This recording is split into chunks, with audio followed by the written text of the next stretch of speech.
pilot of this helicopter is coming back to pick me up where he had left me. Next to this wrecked light plane on the plateau of the Ahuantepui mountain in Amazonia. A desolate, almost inaccessible area known as El Mundo Perdido, the Lost World. I signal to Jesse and the two helicopters circling overhead to land and collect me. I had a good look inside the wreck, but I found nothing interesting. In other cases like this, papers have been found, and even messages when there were survivors. Perhaps the most famous instance of planes lost in these mountains was that of the American pilot, Jimmy Angel. We will be telling his story in this episode, as it was he who paved the way for the adventure that lies ahead of us as we set off in search of the lost world.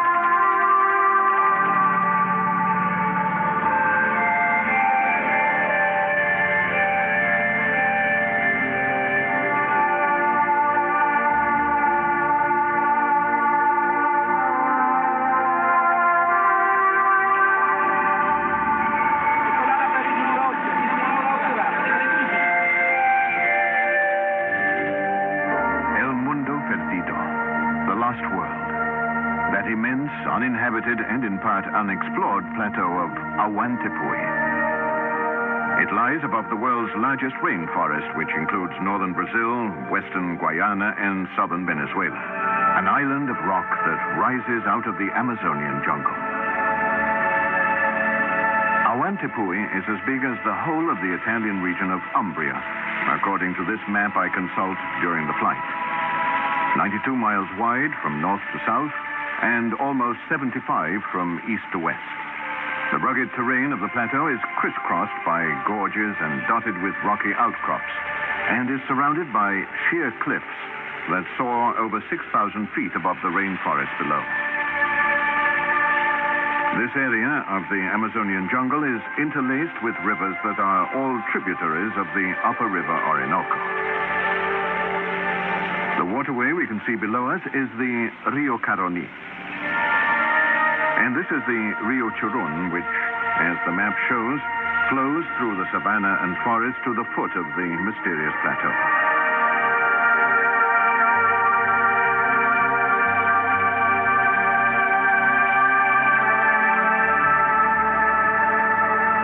Yes, there was a time when the rivers were the only way for man to explore isolated regions like this. But ever since Jimmy Angel's exploit, which we will be talking about later, it has become customary to explore the lost world from the air.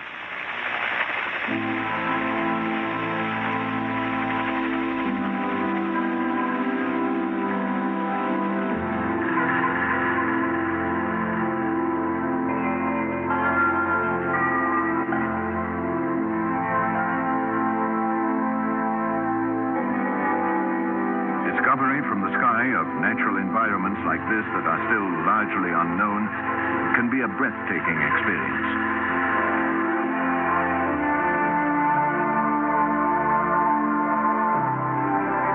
But there may be risks in flying over Ahuantepui. Dangerous peaks can disappear in seconds in low cloud or banks of fog or mist.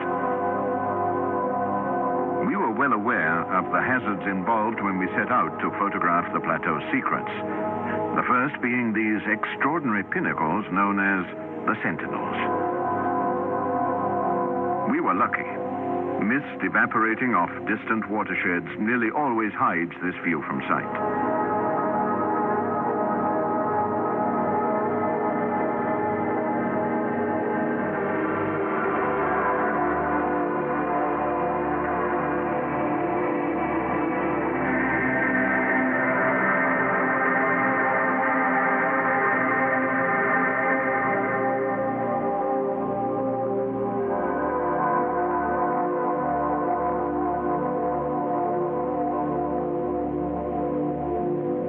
The plateau's inhospitable terrain, with so many weirdly shaped pinnacles and peaks, has been created by water sucked up into the sky in the form of mist and fog from rivers large and small, and then falling back as continuous pelting rain.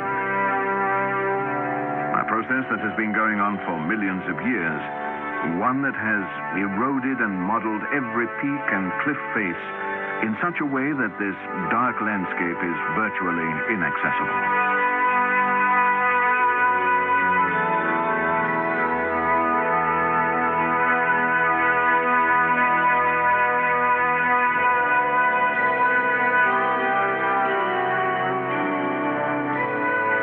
For over 370 miles from the sheer cliffs that support the plateau extend the Guayana Highlands in southern Venezuela. Down there, beyond the horizon, is the town of Ciudad Bolivar. Its airport is the closest base for the air taxis that specialize in flights over the forest and mountains.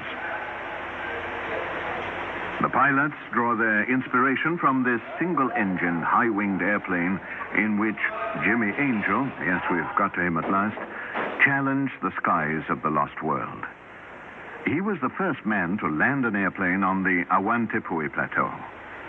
At the time, it was thought to be totally inaccessible. Angel's feat dates back to over 50 years ago. You can see the runway over there, with a plane taxiing for takeoff. And next to me here is the veteran plane that was christened El Rio Caroni. It dates back to the 30s, and it was the plane with which Jimmy Angel became a legend.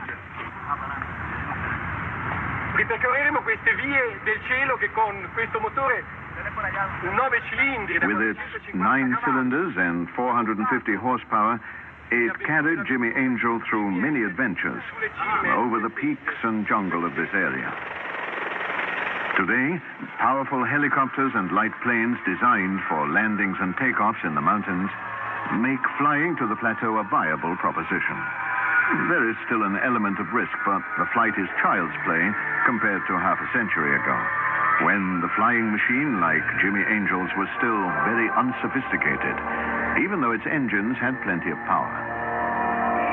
We climb into the cockpit, wondering how long ago the plane was last flown. Sitting at these controls, Angel winged his way towards the Ahuantepuy Plateau to attempt a landing among the crags over 6,000 feet above sea level that everybody thought impossible. The joystick and instruments, as you can see, could not be more simple. This is the hand fuel pump for use when the engine cut out in flight. In spite of everything, in October 1937, Angel landed among the rocks of the Ahuantepuy Plateau. But the Ahuantepuy was not to admit defeat without a struggle. We found a mechanic in Ciudad Bolivar who told us what happened to Jimmy and his plane on the plateau. Ecco, usted tiene una historia increíble, que usted estuvo arriba Although Angel managed to get the plane down successfully, the mechanic tells us, at the last minute the undercarriage hit a patch of mud, and the plane had to crash land. Miraculously, the pilot and his passengers survived and managed to make the descent from the plateau and reach safety after an arduous march that lasted 11 days. First negotiating the dangerous cliff face, and then facing the hazards of the jungle. Although partially unsuccessful, the flight was hailed as a tremendous success. Angel and his companions had proved that it was possible to land among the peaks of the lost world and walk home safe and sound. And so, Jimmy Angel's exploit hit the headlines.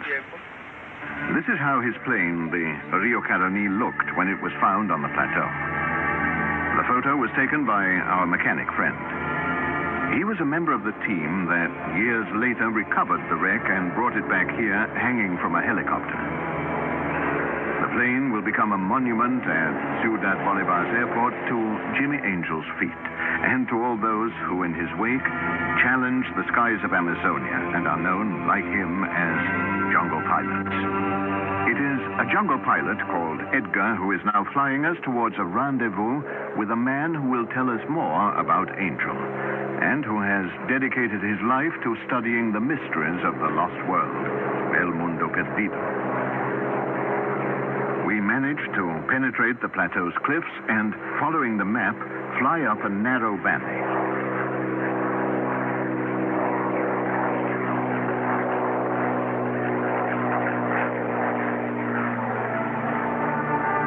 At the end of the valley, there's a collection of huts, half hidden by the jungle.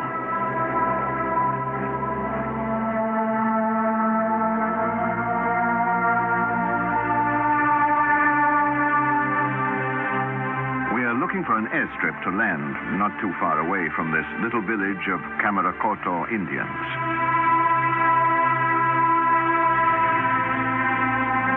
We fly low until we spot a suitable landing site just beyond the huts.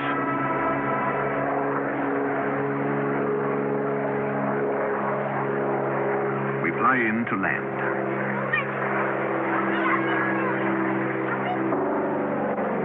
The pilot knows that in the village there's an experienced guide he can hand us over to, and we can hire porters here to carry all our material through the jungle.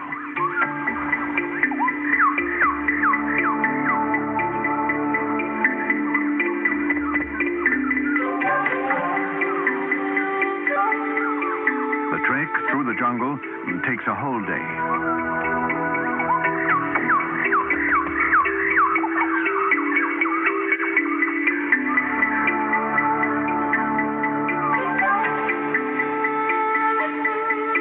Finally, we reach our destination, the hut of the man we have traveled all this way to see.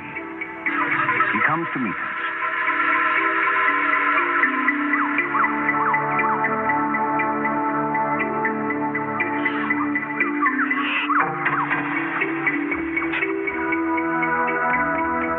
There are no greetings. With a smile, he points out his companions in solitude and introduces one of them. The name of the hermit, as he is known locally, is Alejandro Laime. He doesn't seem in the least disturbed by our visit. Not only does he treat us as friends, he also offers the hospitality of the huts which have been his home for 40 years at the foot of the cliffs of Ahuantepui. That's our reason for being here. Nobody knows the lost world better than he does, and we want to learn about his experiences in the jungle and on the plateau. My first question: how did he become the first man to discover the wreck of Jimmy Angel's plane? For 3 years, Laime tells us, he and Jimmy Angel's son searched for the flamingo that had fallen on the plateau. Finally, in 1954, they found it. At that time, continued Laime, who's a geologist, his job was to determine the geophysical characteristics of the area. He showed us a photo of himself and a colleague at work. In those days, he applied all his scientific knowledge to the location of diamond and gold deposits. But all that changed. When Angel's son approached him for help, Laime accepted readily. Together, they undertook the dangerous climb up to the plateau, overcoming rocky barriers that even today have defeated famous mountain climbers. After completing the climb and surviving untold dangers, Laime recalls that they stumbled across the wreck almost by accident. In the cockpit, they found a hastily scribbled note that read, "I landed here October 9th, 1937 at 11:45 a.m. By an amazing coincidence, it was exactly 11:45 a.m. when Laime and Angel's son found the note in the crashed plane. This is what the wreck looked like to the lens of Laime's camera. From that moment on, Laime's life was to change forever. During those long days spent trekking across the face of that vast, unexplored environment, Laime fell in love with the plateau. Ever since then, he tells us, he has dedicated his whole life to the lost world. Diamonds and gold were suddenly no longer important. My interest in the mountain's rock formations grew stronger and stronger. I began to study every gorge, every cave. I was determined to discover the origins of the plateau. My findings bear out the theories of other scientists. The geological evidence I have collected indicates that the Ahwantepui Plateau is older than any other rock formation on the American continent. It was thrust out of the Amazonian jungle like an immense island vomited forth from the bowels of the earth in the wake of a gigantic magmatic explosion. Century after century after century, it has been ravaged by the wind and rain. And yet, the hard core that emerged from the ocean of prehistory has withstood every assault. When we look at the plateau today, we are looking at this continent's and perhaps the world's oldest natural environment. This was perhaps the heart of our planet's first landmass, from which, when the continents began to drift, pieces broke off to form the world's geography as we know it today. The first explorers in this area of Amazonia, Laime continues, believed that the immense plateau could be the habitat of examples of prehistoric life. It was even suggested that the last surviving dinosaurs could be found up there. Of course, this theory was derided by many, including myself, but I confess that now I tend to be much less skeptical. I have been exploring the lost world for years. I have analyzed its rocks, its stones, its crystals. I have studied the plateau's mineral composition and extended my research. I am continually surprised by my discoveries in the world of flora. For example, I'll show you something that is easy to see from here at the foot of the lost world. A very unusual example of plant life. I have discovered and photographed strange specimens of flora that do not exist elsewhere in the same form.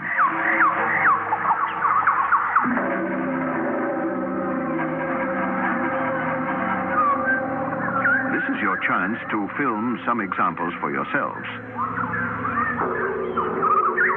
I have found a number of plants that are extinct elsewhere. Carnivorous plants, or rather insect-eating plants, like these. The struggle for survival here is unique, in that it is waged by species that refuse to accept the natural extinction process decreed by the laws of evolution. In fact, much of the fauna and flora here seems to be immune to evolution, helped perhaps by the isolation of their environment.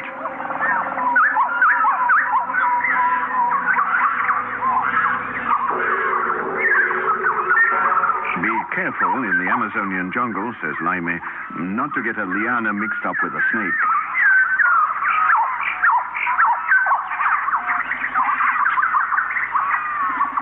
It might just be dangerous. If you want to see real snakes, come with me to my other hut. We follow him to his second refuge.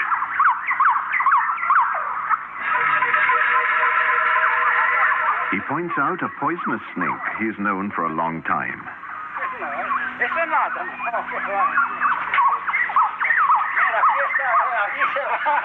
Its female companion can always be found in the library hut, he says. Snakes are perfect guardians in this case. They feed on the mice that would like to feed on my books. Laime's library is extensive and well cared for, even though the high humidity factor takes its toll. The hermit of the Ahwantepui Plateau offers us coffee. We continue to pester him with questions. Talking about forms of life that managed to survive the assault of evolution, as he calls it, I asked him to tell us about one particular encounter with animals that had refused to accept the law of change, an experience that had received coverage in several scientific magazines. One day, Laime told us, on a rock outcrop in a stream on the plateau, he saw three very strange-looking animals. He sketched them, size, colors, and position.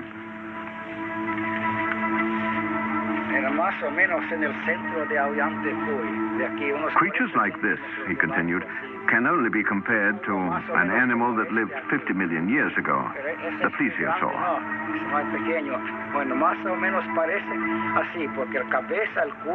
If what I saw were their descendants, then they were plesiosaurs that had been miniaturized by time.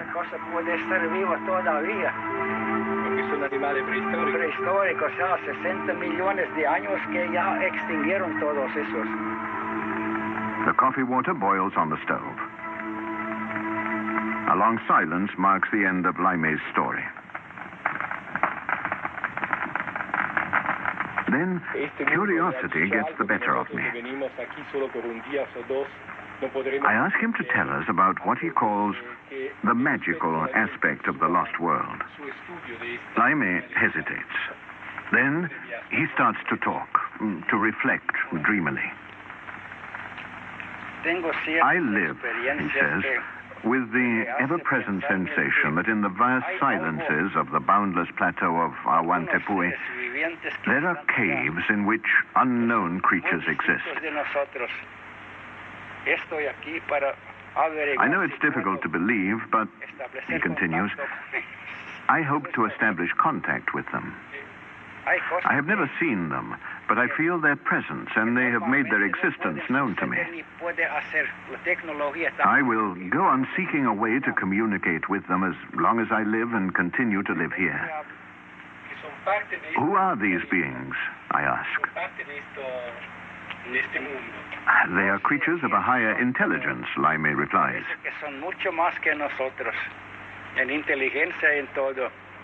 It is they who are responsible for the sharply cut outline of El Cerro del Sol, the mountains of the sun. He stops talking, and I understand that I should follow him outside. Is that El Cerro del Sol? I ask, pointing to a particularly unusual-looking peak among the many unusual peaks of the rocky archipelago that is Awantepui. Yes, replies Laime, and he draws my attention to the symmetrical cut in the peak's outline. A few days later, we return to our base, from where, at dawn on a beautiful, clear day, we took off again. Destination, El Cerro del Sol. During the flight, I thought over what Laime had told me on the basis of his geological expertise. In nature, there is no other case of such twin symmetry. The fact that both sides of the mountain are identical does make one wonder.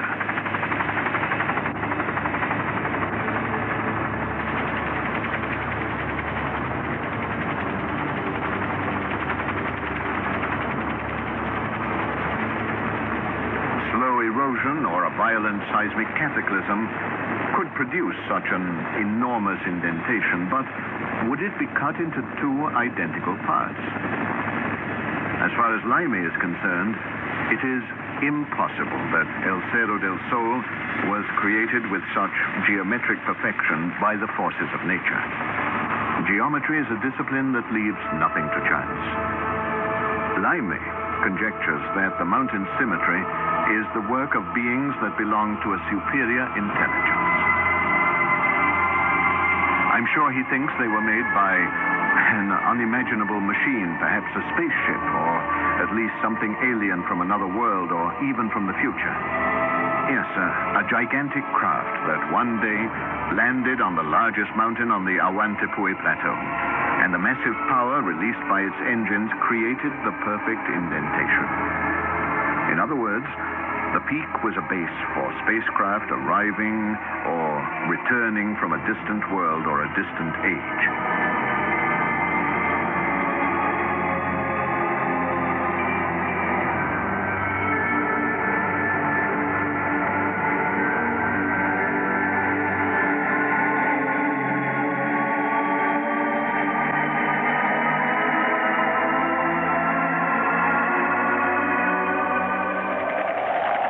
In the folklore of the ethnic groups that survive in this area, a legend has been handed down from generation to generation. It maintains that there was a day, one day only, when the sun rose in this perfect valley.